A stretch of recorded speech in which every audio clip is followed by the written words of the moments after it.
Hi everybody, this is Dan Stolebarger. Welcome to this week's KFIR Middle East Update. It's the week of January 25th.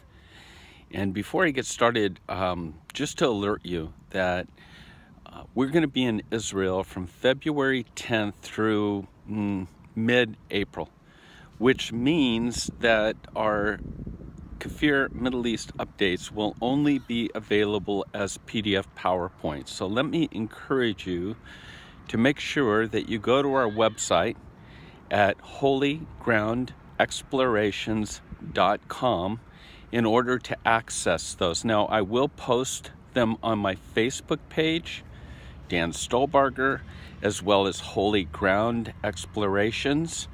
So it's just the Wi-Fi is great in Israel, but the ability to upload, I usually don't have enough time to do that. So I will be covering Middle East update from inside of the land of Israel, and I would want to make sure that you take advantage. For all of you that watch these YouTubes, no doubt you'll want to see from the perspective of someone in the land reporting on these things. So with that being said, let's jump into this week's update.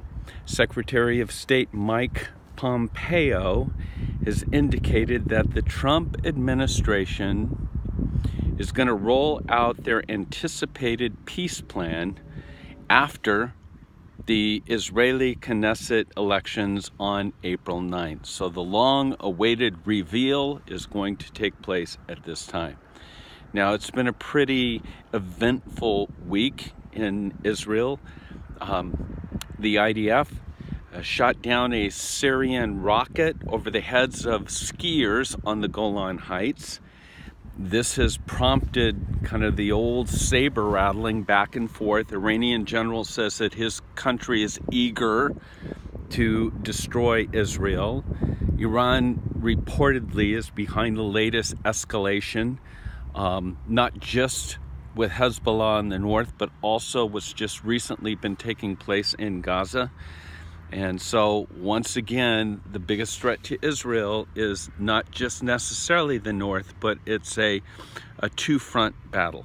So, keep our eyes on that. Russia is chiming in, basically saying to Israel, calm down, no more strikes, we're involved. And so we're going to have to wait and see, because Israel and Netanyahu has made it clear any weapons, especially precision missiles that are targeted for Hezbollah that arrive in the Damascus airport will be targeted. So it's another week of this sort of back and forth. This is a disturbing poll. Did you know, we're going to talk about anti-Semitism a bit here today, but a disturbing poll from Canada reveals critical gaps in Holocaust knowledge. Over half of all the people that were questioned, and 62% of millennials did not know that 6 million Jews were killed in the Holocaust. 52% of millennial respondents could not name a single Nazi concentration camp or Jewish ghetto from World War II. Let's think about it. How long ago did this take place? We're not talking about the Revolutionary War here, right? Or the War of 1812 or the Civil War or whatever. We're talking about 1940s. The elimination, the annihilation of 6 million Jews. Big concerns. Well, now some of our, again, I've already mentioned, there's much more information on our website. This PDF PowerPoint gives you pictures and much more information. So make sure you get that. There was an IAF, Israeli Air Force strike. Normally they strike between 12 and 4 in the morning, but last week it was a daylight strike. And as we mentioned, they hit the Damascus airport. The initial casualties were listed as 4, but recently we've been reading that there are 21 that have been killed on this airstrike, with the majority of them being Iranians. As we've already spoken, the Iron Dome was activated over the Golan Heights as the Syrians responded by shooting missiles into Israel, and the Iron Dome was effective. When I say Syrians, think Iranians, okay? One of our new Muslim members of the House of Representatives, the Minnesota Democratic candidate Ilhan Omar, who is supporting the boycott movement, a claim that Israel has hypnotized the world. She was recently named and appointed to the House Foreign Affairs Committee on last Thursday. Her appointment makes it clear that the Democrats have lost their minds. Instead of denouncing her stance on Israel, Democratic leadership has rewarded her with a spot on the powerful House Foreign Relations Committee. So when we talk about the rise of anti-Semitism, I don't want you to just think, oh, I wonder what the skinheads are doing in Germany, or I wonder what's going on in the EU. No, it's not only in our own backyard, it's in our Congress.